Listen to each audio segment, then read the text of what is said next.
પળમાં ભુવા બનવા માટેનું લેખ જોવા કે દિવાળી વેટની ઓળખણથી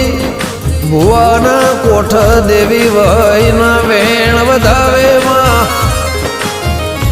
જેમ બ્રાહ્મણ તપસ્યા કર તપ કરના તપમોમાં હવન કુંડીના યજ્ઞમાં જાગ દેવના દેવીઓ મારા વેળાના એમાં કવાહો ગૌથી કદાચ 500 ગૌથી દુખ્યો માર્યું આવ્યું હોય એની ખાદ પેઢીમાં માવો ભળજે એ ભુવન કોઠ દેવી ઉપળ વેણ વધાવે એના ઓળખણના નજરથી દીવાના દશીથી માળાના મણક્યા